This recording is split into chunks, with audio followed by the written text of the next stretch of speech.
In a time long forgotten, deep within the mysterious lands, there lived a girl named Elara.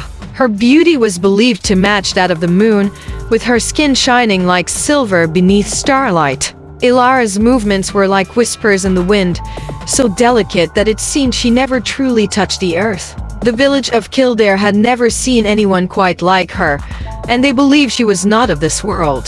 Elara had appeared as a child one night at the edge of the Duskwood forest. No one knew where she came from, and when asked, her gaze would drift far beyond the village, into the depths of the ancient woods, as if they held her answers. She became a mystery, a silent figure who drifted through the village, causing unease among the elders and fascination among the young. When the harvest festival came around one year, the village was visited by a traveling caravan, led by a charismatic stranger named Valen. Known for his exotic talents and curious treasures from faraway lands, Valen's arrival stirred excitement. Upon hearing rumors of Elara's otherworldly beauty, Valen became obsessed. He had never before encountered a soul so extraordinary. Valen approached Elara with honeyed words. "You do not belong in this quiet village, Elara.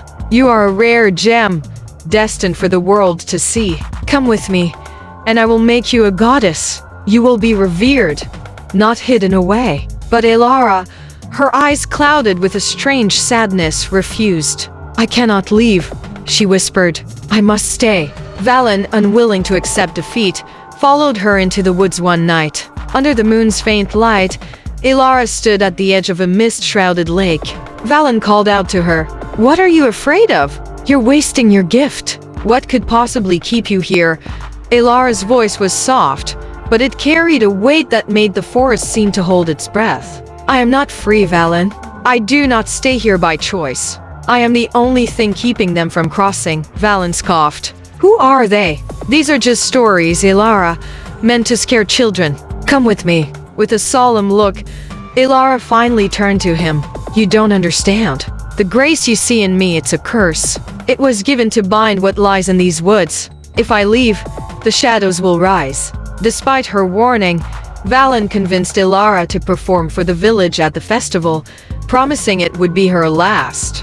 Hesitantly, she agreed, though her heart was heavy with dread. The night of the festival, the entire village gathered to watch Elara dance. Her movements, as fluid as water, captivated the crowd. But as the dance went on, a strange energy filled the air. The ground trembled, the winds howled, and from the depths of the duskwood came an eerie hum. Valen, watching from the sidelines, urged her to continue.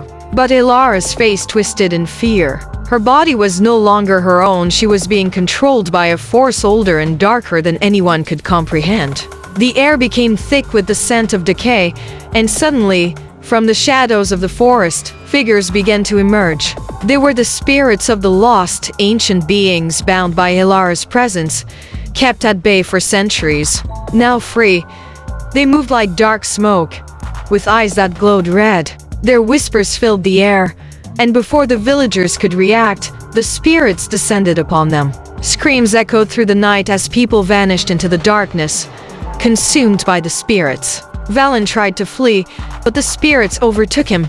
His last moments were filled with terror as the shadows swallowed him whole.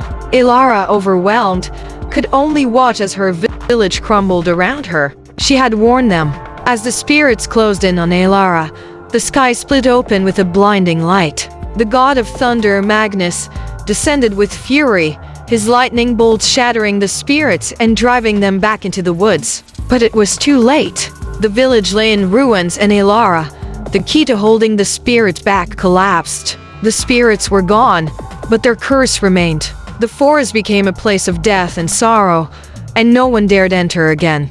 Elara's story became a legend, a reminder of the thin line between the world of men and the world of shadows. Some say Elara's spirit still lingers at the forest's edge, her graceful steps forever floating above the ground, guarding against the darkness that waits to rise again. If this story captivated you, be sure to like, subscribe, and hit the notification bell. Stay tuned for more twisted tales from forgotten places by Folktales of Many Tribes. Until then, remember, not all beauty is a blessing, and some shadows are better left undisturbed.